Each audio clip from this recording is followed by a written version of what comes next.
Mesdames et messieurs, bonsoir. Info Hebdo de ce jour vous emmène à la découverte des grandes décisions du Conseil des ministres à travers les rubriques Info et Revue hebdomadaire. Toujours dans la rubrique Info, il sera question du détour du président Talon à Paris, de l'expression à polémique des airs de compétence, des réactions suscitées et l'on parlera aussi de la politique, tout ceci dans le décryptage.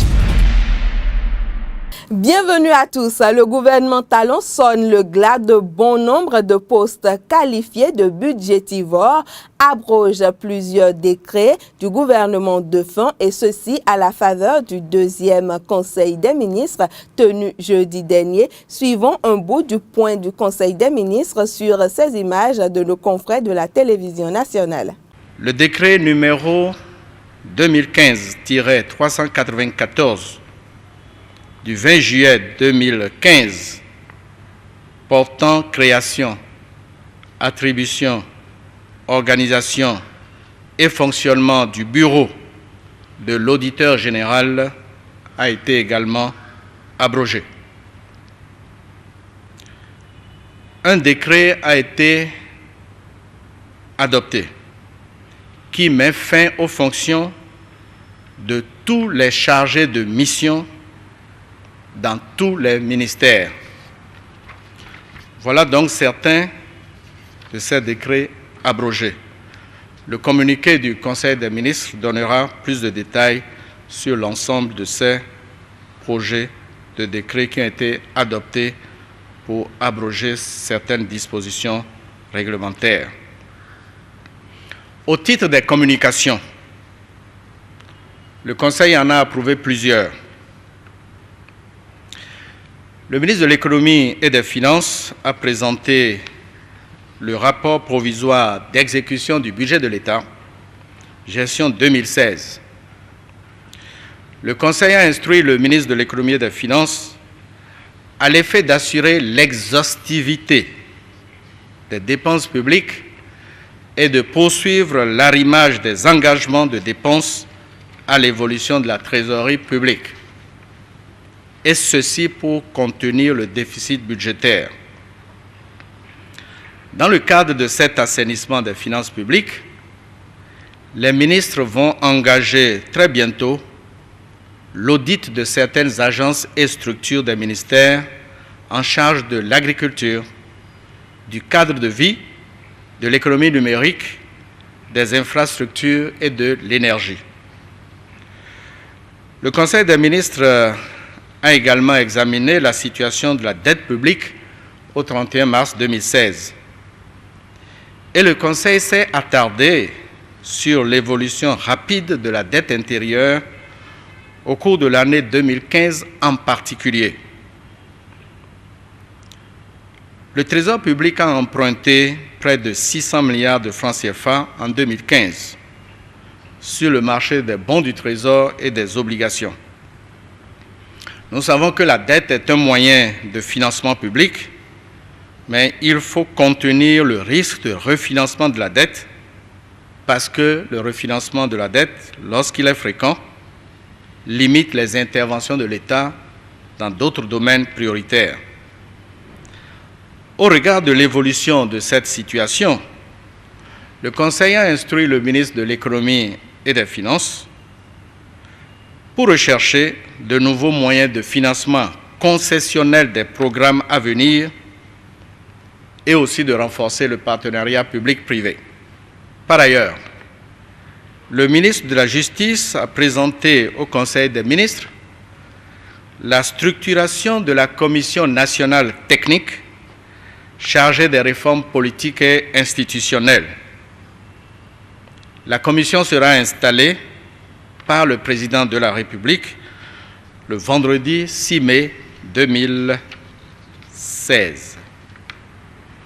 Quant au ministre de l'Intérieur, il a rendu compte de l'actualisation de l'arrêté portant réglementation des véhicules automobiles pouvant faire usage de gyrophares et de sirènes dans notre pays. Il faut arrêter l'utilisation abusive et anarchique des gyrophares et sirènes. Le ministre de l'Intérieur en fera une large diffusion. Les forces de défense et de sécurité, ainsi que le ministre chargé des Transports, veilleront à l'ordre et à l'application du dit arrêté. D'autres décisions ont été prises par le Conseil des ministres. Le ministre de la Défense et le ministre de l'Intérieur et de la Sécurité publique ont été instruits pour rappeler et redéployer dans leurs unités d'origine tous les gardes de corps auprès des personnalités n'occupant pas de fonctions politiques. Les agents de police et les gendarmes concernés seront ainsi redéployés et renforceront les effectifs dans les commissariats et les brigades de gendarmerie. Cette mesure est à effet immédiat. Le président Patrice Talon est rentré ce jeudi 28 avril de ses récents séjours en Côte d'Ivoire et en France. Reçu au salon d'honneur de l'aéroport Bernardin Ganti, il s'est confié à la presse et a fait le bilan de ses voyages. Résumé en son et en images avec Léandre Kodo.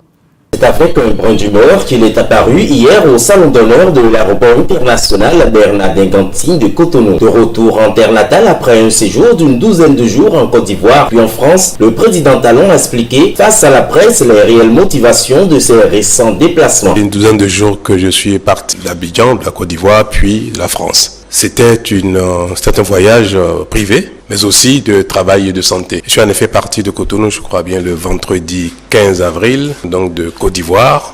Et j'ai eu l'occasion, dimanche 17 avril, de faire un déjeuner de travail avec le président Ouattara. Déjeuner au cours duquel nous avons évoqué les préoccupations relatives à la sécurité dans la sous-région, ainsi qu'à l'énergie électrique. Le chef de l'État n'a pas caché ses préoccupations quant aux carences de l'administration béninoise. J'ai évoqué avec le président Hollande, toujours dans le cadre du programme d'urgence, la nécessité pour nous de résoudre rapidement les problèmes de formation qui se posent dans notre administration, de compétences.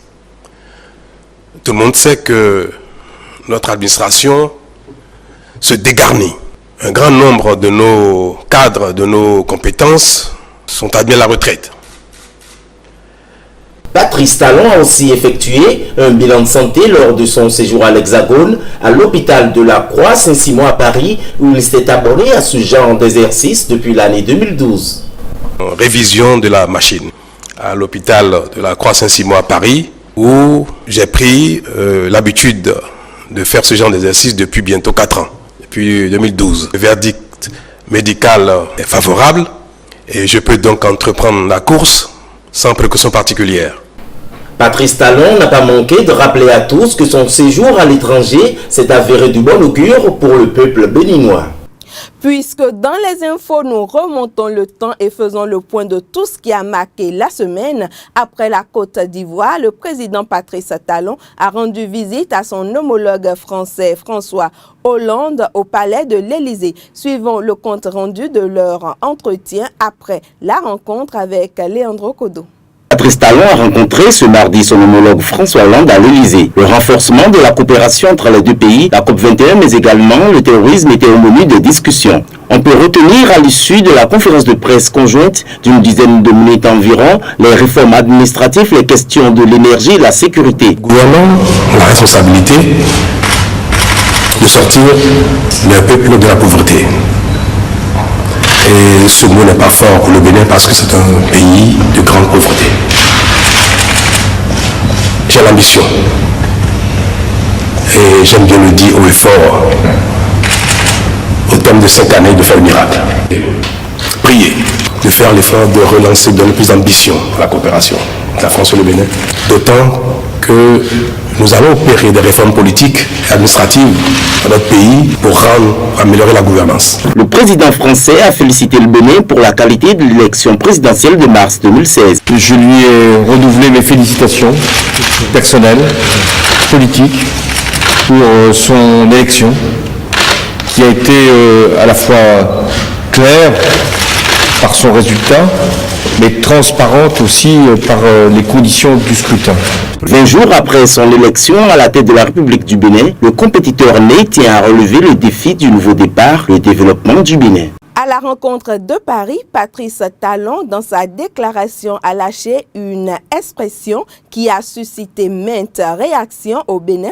Il s'agit de l'expression désert de compétences. Joseph Rompati est un professionnel des médias à la retraite. Il donne son opinion sur cette phrase du président Patrice Talon, le Bénin, un désert de compétences. On l'écoute au micro Esae TV de Cadet Achiro. Nos comportements au quotidien donnent raison à ce que dit le président par rapport à la rareté des talents, par rapport à la rareté des compétences. Mais combien de fois vous avez vu on a fait Miss Mathématiques ici? Combien de fois vous avez vu on a sorti Miss Agriculture? Combien de fois vous avez vu on sort les compétences dans des domaines très peu élogieux? On prend même celui qui est compétent, on l'enquitine. On l'enquitine sérieusement. Même s'il y en a, les rares qu'il y en a, on leur a appris à désapprendre. Si la compétence n'est pas arrosée, ça devient désert. À la suite de l'ex-journaliste, on écoute à présent le président de l'ONG Alcré reçu sur l'émission Le Débat de Esae TV. Il a affirmé qu'il est bien d'accord avec le président Patrice Talon quant à l'expression désert de compétences. Je vous dis que le président Talon a raison. Il a raison d'avoir dit que notre pays est un désert de compétences. Parce que quoi? Regardez dans notre administration aujourd'hui. Nous avons tout le temps décrié pour dire que notre administration est une administration sans compétences. Les compétences qu'il y a là-dedans sont rares. Et vous savez que lorsque vous avez 10 personnes qui font bien dans un océan de 100 personnes, le mal est grand. Ce que font les 90 personnes étouffent ce que font les 10 autres personnes. Il a dit que les compétences doivent être payées cher. Et c'est vrai. Et c'est très vrai. La compétence coûte cher. C'est normal. Quand tu veux te faire valoir et quand tu veux être toi-même, quand tu veux avoir la tête sur les épaules, on s'y prépare. On ne s'y prépare pas à moitié. On s'y prépare entièrement. Alors, ceux qui crient là, pour dire que le président Talon a mal parlé là, ils n'ont qu'à aller bien se former. Et prouver pour pouvoir prouver leurs compétences. Oui, le président Talon n'a pas dit qu'il n'y a que des cancres dans le pays. Non. Mais il a parlé du grand mal. Il a parlé du grand mal. Et ce grand mal, tout le monde le ressent. Il vaut mieux en parler pour que des gens capables qui peuvent vous aider à solutionner le mal, puissent le faire pour que vous puissiez vous remettre en bonne santé. Et qu'il faut qu'il fasse le toilettage à travers les audits. Si nous voulons une administration performante, il faut que nous puissions avoir des gens de valeur.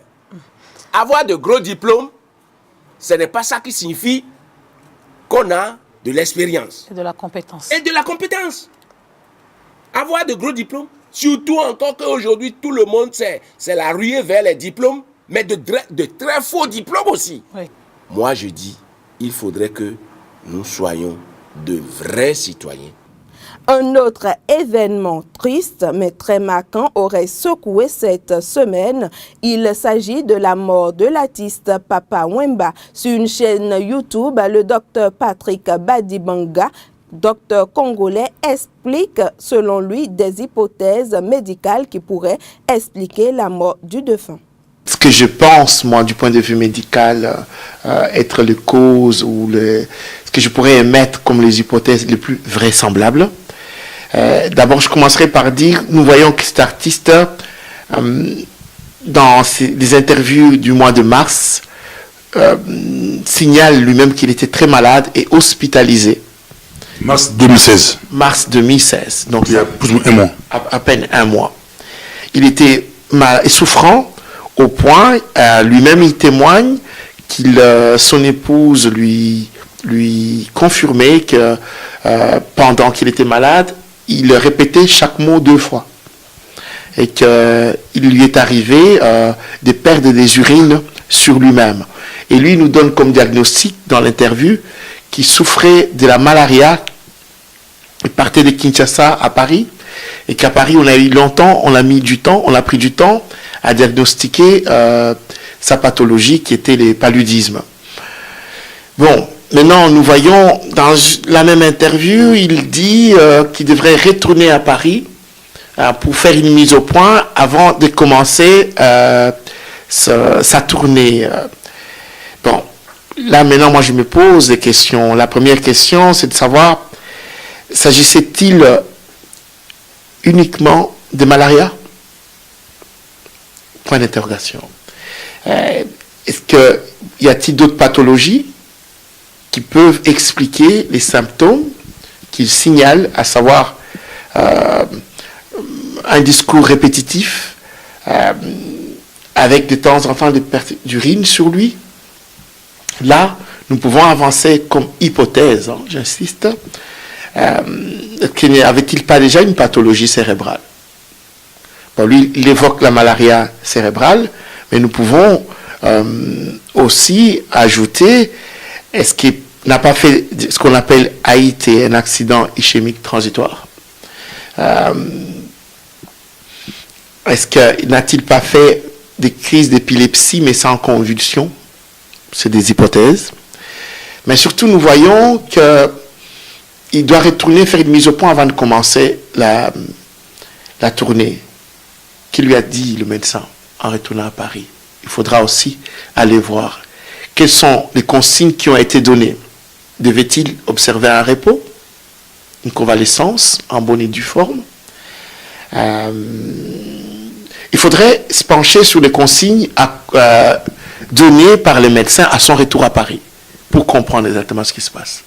Avait-il donné le feu vert sans restriction ou a-t-il émis des restrictions avant son départ pour Abidjan? Là, c'est une chose. Et il arrive à Abidjan, nous voyons qu'il est programmé à 5 heures du matin. Alors qu'il sortait de maladie, nous avons dit, au mois de mars, il était malade hospitalisé. Évidemment, les hypothèses dans ce genre-là, du point de vue médical, je ne peux pas répondre, parce que ça engage que les personnes qui avancent ces hypothèses-là, encore faut-il qu'ils nous expliquent et qu'ils nous montrent les preuves de cela. Que dire empoisonné, bon, je peux le balancer sur n'importe quel décès, mais encore faut-il étayer cette hypothèse-là par des preuves.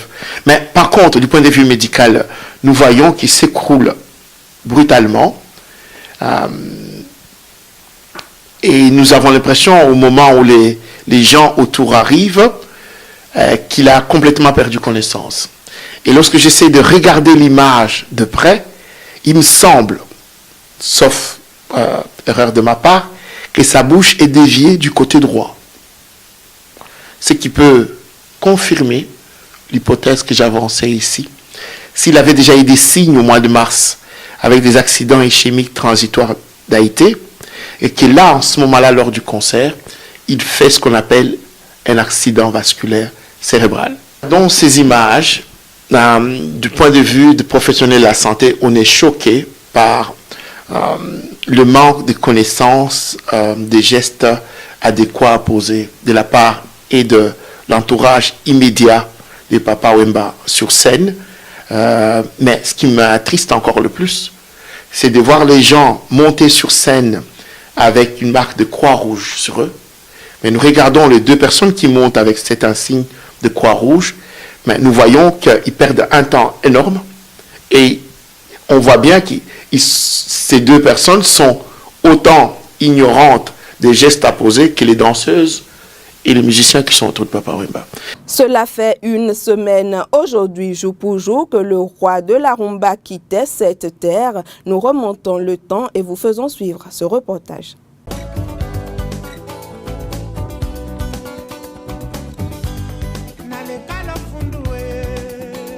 Le roi de la rumba n'est plus. Jules Wemba Dio, connu sous le nom de Papa Wemba, a dit définitivement adieu à la scène ce dimanche 24 avril. Le musicien de la République démocratique du Congo avait été victime d'un malaise lors d'un concert en Côte d'Ivoire samedi dernier. Il est décédé à son arrivée à l'hôpital d'Abidjan au petit matin, alors qu'il était en plein concert au Festival des musiques urbaines d'Anoumagbo à Abidjan. Le musicien, qui clôturait la soirée, était sur scène vers 5 h du matin. Il faisait une chaleur intense et Papa Wemba présentait des signes de fièvre. Il a demandé à plusieurs reprises d'augmenter le volume sonore. À la 4e chanson, le musicien s'est écroulé devant ses fans. Né le 14 juin 1949 en République démocratique du Congo, Papa Wemba est mort à 66 ans. En RDC, c'est un deuil national. La famille éplorée reste inconsolable. Père de 32 enfants, son père est un ancien combattant qui a combattu dans l'armée belge pendant la Seconde Guerre mondiale. Sa mère est une pleureuse professionnelle lors des veillées mortuaires. On lui doit également l'essor de la SAPE, la Société des ambianceurs et personnes élégantes dont il fut l'une des figures. Une semaine chargée en informations, en faits, en déclarations et surtout en commentaires. Nous allons passer au peigne fin tout ceci et c'est le décryptage sur Info Hebdo. Info Hebdo, un plateau traditionnel pour ce qui est du décryptage. Kader Achero, bonsoir. Bonsoir Yannick. Enoch Larade, bonsoir. Bonsoir Yannick. Leandro Kodo, bonsoir. Bonsoir Yannick. Avec 3 confrères de la rédaction de ESAE TV, les sujets en décryptage pour ce jour, le dernier conseil des ministres de Talon, le deuxième donc, Talon en visite à Paris, Talon de retour de l'Elysée donc à l'aéroport Bernardin Gantin de Cotonou, et ensuite les réactions suscitées par cette expression qu'il faut désormais qualifier de taloniste, comme dirait Kérékou. Les Béninois sont des intellectuels tarés. Yaïboni parlera de démocratie Nescafé et Patrice Talon, lui, a parlé de désert de compétences. Alors, Patrice Talon était, faut-il le rappeler, à Paris, où il a rencontré son homologue français et au cours de son discours, il a lâché cette expression qui est devenue très vite le chou gras de la presse béninoise, c'est-à-dire désert de compétences. Je commence avec vous, Leandro Kodo, bienvenue déjà sur ce plateau. Dites-moi ce que vous retenez du discours de Patrice Talon à l'Élysée. Oui, merci Yannick pour cette intervention dans ce débat. Eh bien, Patrice Talon, comme tout le monde le sait, était au palais de l'Élysée, et non en visite officielle, mais en visite privée, puisqu'il a confirmé quelques jours après, à son retour, une visite privée de travail et de santé aussi, puisqu'il a profité de ce séjour pour se soigner à l'hôpital Saint-Croix-Simon de Paris, où il avait pris l'habitude, selon ses dires, de se soigner depuis. Oui. Alors, concernant cet entretien qu'ils ont eu, les deux présidents, les deux chefs d'État, on retiendra qu'ils ont abordé le domaine de l'énergie, c'est-à-dire la crise énergétique qui prévaut actuellement au pays. Alors là, le président Patrice Talon souhaite quand même pas par un coup de baguette magique, mais essayer quand même de donner un coup d'accélérateur à la résolution de ce problème pour qu'on rassemble d'abord, parce que c'est sûr que ça engage des dépenses financières. Il faut aller chercher les fonds quelque part. Donc le temps de rassembler les fonds et de trouver les stratégies adéquates pour quand même essayer de résorber cette crise énergétique. Donc c'est l'aspect énergétique qui intéresse Leandro Kodo de tout ce que Patrice Talon a dit à l'Élysée pour ce qui est de son discours qu'il a conjointement, c'était d'ailleurs un point de presse qu'il a conjointement animé avec François Hollande. Kader, chez vous, qu'est-ce qui vous a intéressé dans le discours de Patrice Talon? Ce qui m'a beaucoup plus choqué dans le discours de Patrice Talon à l'Élysée. Ah, vous avez été choqué. D'accord. C'est le fait qu'il évoque que le Bénin est un désert de compétences. D'accord. Le Bénin est un désert de compétences. Je crois que quand on parle de désert, c'est qu'il n'y a pas. Quand on parle de désert, c'est parce que c'est rare. Étymologiquement, c'est un lieu où il n'y a pas d'eau. Donc quand on parle de désert, c'est qu'il n'y a pas du tout de compétences. Et je me demande lui-même qui, au premier abord, avait dit vouloir faire, mais composer son équipe de compétents. Est-ce à dire qu'aujourd'hui, Pascal Irénée Koupa qui n'est pas compétent, Joseph Dioboulou n'est-il pas compétent et Kandid Azaï n'est-il pas compétent? Est-ce que tous ceux qui l'entourent, y compris lui-même, ne sont pas compétents pour qu'ils puissent parler de désert? Parce que moi, je trouve quand même le mot très fort. D'un discours à l'autre, Patrice Talon a dit cela à l'Élysée, mais il s'est mieux expliqué à l'aéroport Cardinal Bernardin Ganti à son retour. Et donc, l'a dit, pourquoi est-ce que Patrice Talon pense que le Bénin est un désert de compétences, selon vous, et selon ce qu'il a dit à son retour? Il pense que les cadres du ministère sont mal formés. Peut-être qu'ils sont nommés par favoritisme, peut-être c'est la corruption, bon, comme il en a l'habitude de le dire souvent, que le gouvernement passé est souvent composé de gabegie et de désordre. Mais il parle de désert de compétences. Oui. Dans un désert, comme le disait Kadi Achirou, il n'y a pas d'eau. Ça veut dire pas de fertilité. Il y a des arbres qui subsistent, dans un désert. Oui, voilà, il y a des arbres qui subsistent, mais oui. Est-ce que vous pouvez aller faire de la plantation dans le désert? Non, pas évident. C'est pas évident. Donc si Patrice Talon amène ses blancs pour former nos cadres ici, ça veut dire que ça ne pourra rien donner. Selon qu'on appelle cette terminologie de désert de compétences. D'accord. Donc vous trouvez mal placé Patrice Talon qui demande à la France de venir renforcer les compétences béninoises. Vous trouvez que ce n'est pas aussi faisable que cela parce que le Bénin regorge quand même assez de compétences. Juste pour apporter de l'eau au moulin de chacun, quand on fait un petit sondage sur 10 autorités béninoises, au moins 9 ont été formés, soit à Dakar, sinon ils ont presque tous fait Dakar et la France. Donc si aujourd'hui eux sont à la mallette et qu'ils dirigent et qu'on parle encore de manque de compétences, on se demande, est-ce qu'il faut encore se référer à la France si ceux-là ont déjà fait leurs études supérieures à la Sorbonne, Paris-Dauphine et consorts? Et Léandro Koudou. Oui, je vous remercie une fois de plus parce que c'est un sujet très, vraiment, c'est un sujet très sensible. Parce que quand vous entendez, un président dire que le pays qu'il dirige, que le pays de l'administration du pays qu'il dirige est un désert de compétences, moi je le comprends. D'abord, en tant que journaliste, c'est-à-dire l'analyse que j'en fais, c'est quoi? Quand il parle de désert de compétences, bien remarqué que tout le monde, le pays, ça a provoqué un tollé, tout le monde s'est enflammé, on dit mais attends, il ne peut pas nous insulter, mais non, moi je ne pense pas que Patrice Talon soit en train d'insulter les cadres. D'un autre côté, on dit c'est un désert de compétences. Lui il est arrivé à peine, c'est une vingtaine de jours, à peine un mois.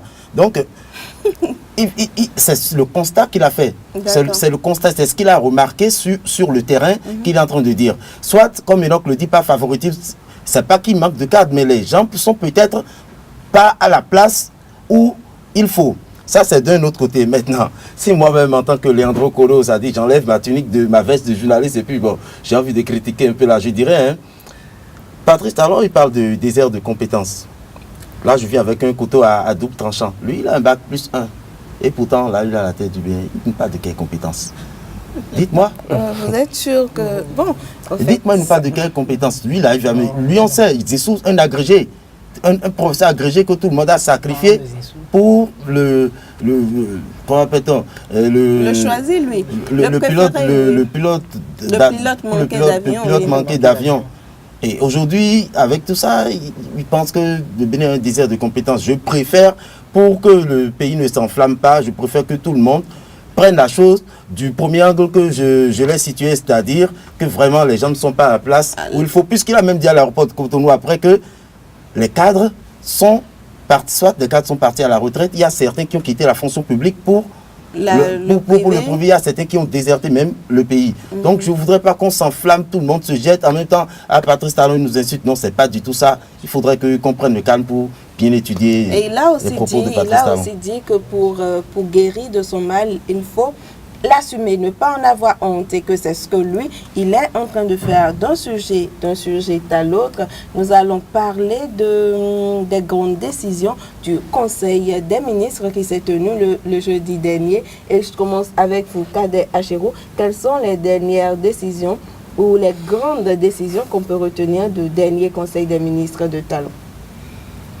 Les décisions qui ont le plus attiré l'attention durant le dernier Conseil des ministres, c'est d'abord l'accord de l'association interprofessionnelle du coton avec l'État et le retrait immédiat et qui a pris effet des gardes du corps policiers et gendarmes qui sont redéployés dans leurs unités respectives. Et moi, pour ma part, je trouve ça un peu aberrant. Aberrant parce que là, ici, en quelque sorte, on connaît quand même les rapports de cette structure avec l'actuel président. Et je trouve déjà très tôt pour qu'il puisse s'empresser, puisqu'il dit que le pays va très mal et il faut retrousser les manches pour réparer le pays. Alors, quand on retrousse les manches, il a un mécanicien en chef. Avec un mécanicien en chef, pour pouvoir refaire comment on appelle, ces entreprises, pour pouvoir améliorer ces entreprises, je trouve ça comme un problème. Parlons aussi des gendarmes et des policiers. Je suis d'accord qu'on puisse peut-être dire qu'on redéploie les policiers, mais pas les gendarmes. Parce que qui vous souvient que les gendarmes aussi ont une formation militaire. Et quand on parle de formation, on ne peut pas comparer la formation d'un gendarme à celle d'un policier, parce que le gendarme aussi a une formation strictement militaire.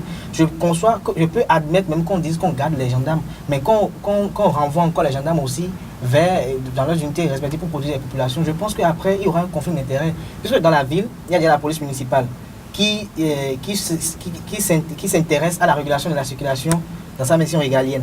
Maintenant, la police aussi va dire qu'elle va réguler la circulation. La gendarmerie fera quoi? Et c'est le militaire Monké qui a parlé. Je cite. Est-ce qu'il y a assez de place pour les héberger, tous ceux qu'on a renvoyés dans les casernes? Est-ce qu'il y a assez de place pour les héberger? Léandro, permettez qu'on poursuive. Je lis un extrait du communiqué du Conseil des ministres.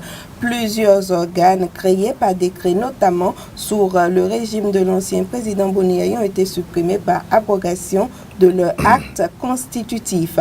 Ainsi disparaissent le bureau de l'auditeur général créé sur les cendres de l'inspection générale d'État, le Haut Commissariat à la gouvernance concertée, le Haut Commissariat à la solidarité nationale, le Conseil présidentiel de l'investissement, la cellule de contrôle de l'exécution des projets de développement et de bien d'autres. Enoch Laradé, comment est-ce que vous appréciez ces abrogations?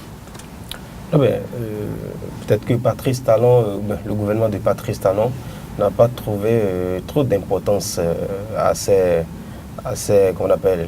attributs ou bien à ces... D'aucuns qualifient ces différents bureaux ou ces différentes institutions de budgétivores créées à l'occasion juste pour nommer X ou Y, récompenser X ou Y, mais qui pesait lourdement sur la trésorerie nationale. Voilà, peut-être que c'est cette analyse que le gouvernement a fait pour abroger quelques attributs, bien quelques dérivés de ces ministères. Bon, moi, je trouve salutaire, vraiment louable, parce que c'est gonfler le chiffre de l'emploi, c'est vrai, on trouve de l'emploi à tout le monde, mais est-ce que est-ce que ça fournit des meilleurs résultats? Est-ce que ces structures étaient efficaces? Efficaces et compétentes, comme le dit. Léandro Kodo, c'était quoi les compétences de ces structures-là? Est-ce à dire que ces structures n'ont contribué en rien au développement du Bénin? Quand je prends par exemple le conseil d'investissement que dirigeait Nasser Yahi. Oui, bien sûr, le fils de l'ex-président. Oui. Et la haute gouvernance concertée, le communiqué était laconique, assez clair, on l'a bien entendu, c'était très précis. Ça veut dire que ces institutions n'avaient pas lieu d'existence. Et rappelez-vous qu'en début du Conseil des ministres, M. Koupaki, il a dit qu'il y a 47 milliards dans les comptes de l'État et qu'ils ont un besoin immédiat de 160 milliards. Alors, c'est tout à fait normal qu'on suspende ces institutions amicales créées c'est-à-dire pour récompenser quelqu'un ou pour revaloir un service rendu dans le passé à quelqu'un. Il va falloir qu'on supprime tout ça pour répondre aux besoins urgents. Répondre aux besoins urgents du moment. Kadé Achirou, êtes-vous d'avis? Moi, je suis pas d'avis avec ce fait de suspendre ou de dissoudre certaines institutions. Parce que je me dis, on va où quand même? Parce que quand on ne sait pas d'où on vient, il faut que quelqu'un se pose où on va. Parce que si Patrice Talon vient maintenant, il dissout toutes ces institutions. Un autre président vient 5 ans après, lui aussi dit bon, je les ramène parce que je les juge. Ça veut dire que quoi? Ça veut dire on a un président qui fait et il y a d'autres qui défendent. Vous avez choisi la rupture. Ça fait la rupture. Le peuple entier a choisi la rupture. Bien sûr. Maintenant, là où je vais encore abonder, c'est que on a un numéro 1 du gouvernement actuel, qui a été numéro 2 du gouvernement plutôt, qui a été numéro 2 aussi de l'ex-régime. Et c'était au cours de l'ex-régime qui avait eu la création de ces structures. Maintenant qu'aujourd'hui, avec cette rupture, qui est toujours avec le mécanicien en chef, qu'on dise maintenant aujourd'hui que ces structures sont budgétivores, je trouve ça toujours... Ce même numéro 2 dont vous parlez a demandé un débat, sinon une audience contradictoire entre lui et son ex-chef qu'il ne voulait pas, donc sur lequel il ne voulait pas émettre des commentaires parce qu'il respectait son poste de président de la République. Mais Pascal Ironé Koupaki, c'est vrai, c'est de lui qu'il est question, le numéro 2. Il est prêt à faire des révélations parce que la gouvernance à l'époque de Yahi n'est certainement pas celle qu'elle est aujourd'hui à l'époque de Talon Léandro Kodo. Très bien. Avant que Léandro je passe à la parole. Oui, sur ce point, il y a eu gouvernance concertée, conseil présidentiel. Dans le conseil des ministres, il y a aussi au retrait de 4 corps. Vous savez que récemment, quand l'ex-chef d'État et le nouveau se sont rencontrés en Côte d'Ivoire, chez le président Ouattara. Les concessions ont été faites et il a été donné, on l'a dit le samedi passé sur ce plateau, une quinzaine de gardes du corps. Ça, ce n'est pas... Ça coûte quoi? C'est sorti de la poche, c'est Talon qui paye de sa propre poche? Non. Ok, d'accord. Je parle de ça parce qu'il y a certaines autorités à qui on a retiré, par exemple, des gardes du corps. Tout ça. Donc, vous voyez déjà de l'injustice dans l'air. Kadé Achirou. Vous savez, il faut soyons réalistes en fait. Oui. Soyons réalistes. Aidez-nous, Alex. Quand vous dites à un chef de l'État qui vient juste de quitter le pouvoir et que vous le ramenez automatiquement, lui qui se déplaçait avec toute une armée, et que du jour au lendemain vous le rendez avec 3 gardes du corps, je pense qu'il sera toujours frustré et il fera toujours des marches dans le pays. Mais est-ce qu'on est obligé? J'accepte. Parce que quand vous dites on est obligé, vous savez, on est au Bénin. On voit ce qui se passe dans l'occasion. Est-ce que le feu général Mathieu Kérékou avait eu 15 gardes du corps avant son décès ou tout au long de sa carrière dès sa président du Bénin? Le président Soglo. Le feu Mathieu Kérékou. Et le président Soglo qui lui vit encore. Est-ce qu'il a 15 gardes du corps? Ils ont des gardes du corps. Peut-être ils n'ont pas... Vous savez, il y a un problème, il y a une nuance. Oui. Vous allez voir, le one-man show que les immédiats sont allés faire la veille de passation des services de Boniaï, Kérékou n'a pas eu ce genre de truc. Yahi n'a pas eu ce genre de truc. Le contexte diffère et Yahi peut-être se sent dans l'insécurité. Dans l'insécurité, c'est-à-dire qu'il demande 15 gardes du corps. Maintenant, si on doit revenir sur notre sujet sur lequel on débattait tout à l'heure, sur la dissolution de certaines institutions et autres, moi je trouve ça tellement aberrant parce que ces institutions ont une fonction, ont une directive. Et je pense que le chef de l'État avait autonomisé ces institutions pour qu'elles puissent être plus efficaces. Maintenant qu'on rallie les ministères, vous savez, avant de prendre une décision dans un ministère, vous savez, il y a une hiérarchie. Forcément. Il y a une hiérarchie dans toute structure. Oui. Ça fait moi je trouve que maintenant, on engorge, on ne désengorge pas l'administration en fait, on est en train d'engorger l'administration publique. Ça fait le premier point. Le deuxième point, ce qui est encore très dangereux au niveau de cette dissolution de ces institutions, c'est qu'on dit, c'est pas qu'ils sont totalement renvoyés. Il y a une partie, c'est que c'est à redéployer encore dans le personnel. S'ils sont redéployés, ils seront payés. Je ne vois pas en quoi, comment on appelle, ça fait une charge de moins à l'État. Ça va peut-être réduire, mais pas considérablement. C'est comme si vous me dites que par jour, je dépensais peut-être 1000 francs et qu'aujourd'hui, je dépense 975. Moi, pour ma part, je ne vois pas encore un changement. Mais si vous me dites que par jour, vous dépensez 1000 francs et qu'aujourd'hui, vous dépensez 500, mais 600, là, je vois que vraiment, il y a un changement. Mais il faut partir de quelque part. Et donc, Clara dit. Oui, bon, c'est ce que je disais. Est-ce que ces institutions qui ont été abrogées fournissaient des résultats de compétences? Est-ce que c'était vraiment utile? L'auditeur ou bien quoi, je ne sais pas. La gouvernance concertée. Est-ce que ça marchait, ces institutions qui ont été abrogées? Il faut se poser cette question d'abord. Ce n'est pas une question de soulager le gouvernement ou bien d'abroger ou bien regorger, comme le dit Kadé Achirou. Est-ce que ces institutions sont vraiment compétentes? La fièvre de la compétence. Voilà, c'est ce qu'on dit. Peut-être que c'est tout ça que Patrice Talon observe et dit que le Bénin est un désert de compétences. C'est ça. Et ce sont ces mots de Enoch Laradé qui nous servent de transition pour quitter la politique pour parler culture, tristesse, mort de Papa Wemba. La nouvelle est tombée comme ça il y a une semaine. Ça fait froid dans le dos et les larmes continuent de couler. On réfléchit, on imagine des hypothèses. Vous avez suivi dans les infos un docteur congolais expliquer pour lui les hypothèses médicales qui peuvent expliquer le décès de l'homme. Papa Wemba, un baobab. Et donc, parlez-nous un peu de l'artiste. Yannick, ce ne serait pas exagéré d'observer quelques secondes de silence en la mémoire du défunt? Pourquoi pas? C'était donc quelques minutes, sinon quelques secondes de silence en la mémoire de l'artiste. Salut l'artiste. L'artiste ne meurt jamais. On entend Papa Wemba qui dort peut-être, mais on entend encore Maria Valencia, tous ces grands titres qui ont fait le tour du monde. Papa Wemba, une star. Papa Wemba, une célébrité qui aujourd'hui dort. Et beaucoup d'hypothèses. Permettez l'émotion. On se permet beaucoup d'hypothèses sur les causes de ce décès, au nombre desquelles accident cardiovasculaire, crise cardiaque, empoisonnement ou que sais-je encore. Mais qu'en pense la rédaction de Esaü TV? Léandre Kodo, dites-nous, que pensez-vous? Qu'est-ce qui est arrivé à l'artiste? Oui, Papa Wemba, paix à son âme. Et nous avons vu à travers la vidéo du concert du FEMUA les conditions de son décès. Il était tombé avant que les secours ne s'approchent de lui. Et pour moi, après avoir visualisé cette vidéo, je me suis dit que les premiers secouristes n'ont pas su lui apporter les soins qu'il fallait à l'instant là, puisqu'il a été dit que le décès était survenu sur la scène.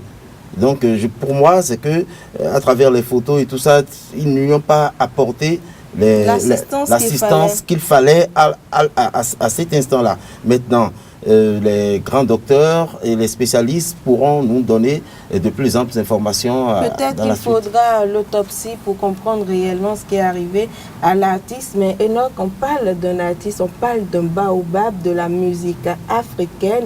Il est premier sur la chaîne YouTube en termes de visualisation de vidéos. Papa Wemba, une grosse pointure qu'on ne présente plus. Et que ces chansons, puisque Maria Valencia date des années 80, et aujourd'hui, moi j'en parle, c'est dire que la chanson de Papa Wemba a traversé des générations et continuera de traverser des générations. Mais parlez-nous un peu de l'artiste. Papa Wemba a traversé des générations, aujourd'hui il perd son âme. Il a commencé son parcours, son enfance en RDC où il est né. Il a fait, vous avez vu quelques films qu'il a réalisés en temps aussi. Voilà, parce que Papa Wemba, il faut rappeler, c'est un artiste, c'est un acteur, c'est un compositeur, c'est un chanteur. C'est ça, c'est tout un homme. C'est un homme accompli, on dirait. Puisque Papa Wemba, avec sa mode de sapologie aussi, vous l'avez vu. Et la tenue dans laquelle il est décédé, c'est la dernière collection de Dolce & Gabbana. Wow. Oui, c'est la dernière collection de Dolce & Gabbana. Ça a fait le tour des réseaux sociaux aussi. Voilà, c'est un homme qui a du goût, il a le talent. On pleure aussi, on pleure aujourd'hui cet homme. Donc on dit que c'est le micro empoisonné, le mythe du micro empoisonné. Donc, moi, je crois que ça ne peut pas être ça. Qui peut en vouloir, Papa Wemba? À ce point. Au FEMUA, voilà. On voit un jeune homme qui trimballe le micro et qui revient avec un autre micro. Je crois que lui, il défend son matériel. C'est pour ça qu'il est là. C'est le staff de FEMUA, je crois. Donc, quand Papa Wemba est tombé, le micro était tombé sur Papa Wemba. Il y a une danseuse qui a redressé le micro. Quand lui, il a vu la scène, il est venu récupérer son micro. C'est pour ça qu'il est payé. Je ne sais pas si quelque chose a réussi maintenant. Je crois que le réalisateur ou bien le chef matériel va d'abord secourir les caméras ou bien le micro. C'est ça ce qu'il a fait. Oui. Donc je pense que c'est l'empoisonnement du micro qui a tué Papa Wemba. Bon, humblement, je crois que c'est une crise cardiaque et j'aurais appris aussi qu'il était souffrant avant ce concert. Oui, et l'homme disait, ce qui est bizarre. Déjà à Paris, si vous permettez, oui. Un mois plus tôt, il était déjà à Paris pour des soins. il a fait une interview au Congo où il déclarait n'avoir que la malaria. Donc, Papa Wemba revenait d'une maladie il y avait à peine un mois. C'est ça. Et il n'a fait que 25 minutes de chansons sur scène avant de s'écouler. Et ce qui me paraît un peu mystique, ce sont ces interviews qu'il avait accordées à quelques journaux 2014, 2015 jusqu'en 2016 où il disait qu'il mourra sur scène. On lui posait la question de savoir s'il comptait arrêter la musique d'ici peu. Et il disait non, qu'il continuera toujours de chanter jusqu'au dernier souffle. Et ce sera sur scène, le micro à main. Et c'est exactement ce qui lui est arrivé. Donc peut-être Papa Wemba aussi était peut-être un prophète, parce qu'il dit que sur scène, il plane. Il a plané réellement. Je pense qu'il a plané jusqu'au firmament. Et on salue toujours l'artiste.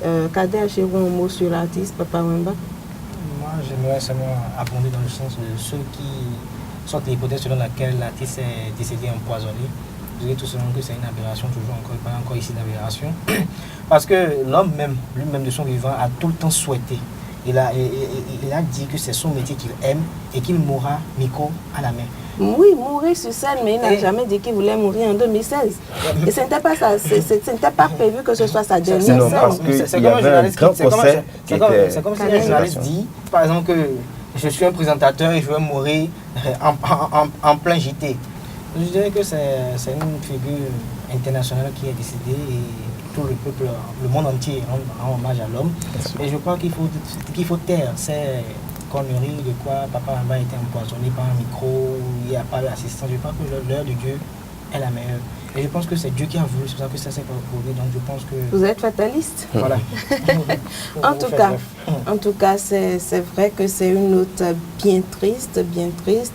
Mais nous en avons pris l'habitude. Déjà, on s'excuse pour la revue hebdo que vous n'avez pas eue.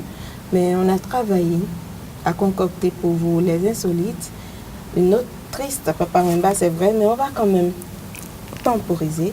On va quand même garder le sourire parce que nous, on a la chance, on a encore la grâce de vie. Donc, on va vous amuser un peu à travers les insolites. Vous allez vraiment rigoler avec cet élève particulier. Moi, j'ai fait 2 mois de TD de mathématiques en 3e. Parce qu'à l'époque, les mathématiques faisaient coefficient C. Tu me suis, mon garçon. Je vais à l'école. C'était avec un professeur qu'on appelle Nonoou, au CEG à Parakou. Première interrogation, j'ai eu 4. Après 2 mois de mathématiques, pendant les vacances. Deuxième interrogation, j'ai eu 2. Et mon père m'appelle. Et il dit, il ne faut pas faire la 3e interrogation. J'ai dit quoi? Il dit un nombre décroissant. Après 4, si tu as 2, la dernière c'est 0. Donc il n'y va même pas.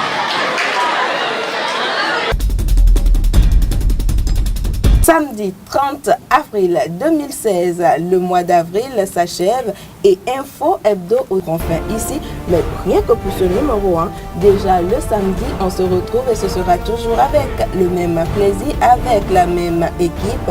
Kadé Achirou, Léandre Kodo, Enoch Laradé. Et moi, je vous remercie tout en prenant congé de vous et je vous dis à samedi.